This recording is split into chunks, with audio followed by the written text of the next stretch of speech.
विद्यार्थ्यांना एकाग्रतेने अभ्यास कर म्हणून सगळेच सांगत असतात. घरात आई वडील, शाळेत शिक्षक, एवढंच नाही तर घरात येणारे पाहुणे नातेवाईक ते सुद्धा सांगत असतात, एकाग्रतेने अभ्यास करायचा, मन लावून अभ्यास कर, हे महत्वाचं वर्ष आहे तुझं. मग ती मुलं होला हो करतात. हो हो हो. का?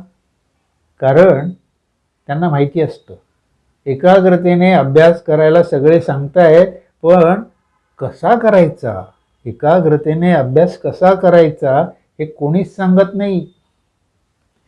त्यामुळे काय होतं, त्यामुळे त्यांचे प्रॉब्लेम, त्यांच्या समस्या तशाच राहतात. मी माधव दिंडोरकर, मोटिवेशनल स्पीकर आणि काउन्सिलर. गेली 10-12 वर्ष विद्यार्थ्यांना अभ्यासामध्ये एकाग्रता कशी आणायची त्याचं टेक्निक शिकवतो आहे.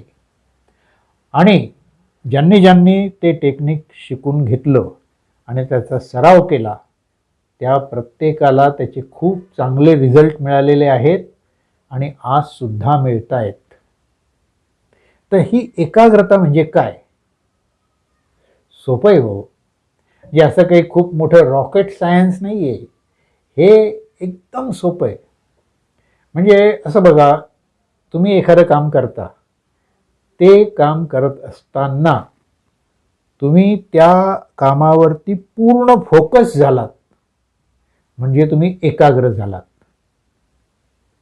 चला आणखीन सोपं करून सांगतो.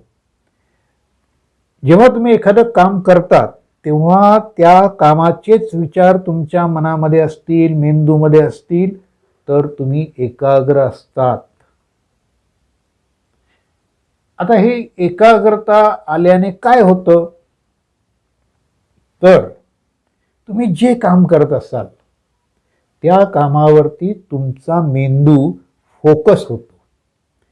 म्हणजे त्याची जी काही एनर्जी असेल, त्याची जी काही पॉवर असेल, त्या मेंदूची जी क्षमता असेल, ती सगळीच्या सगळी त्या कामावर लागते आणि मग ते काम अप्रतिम होतं.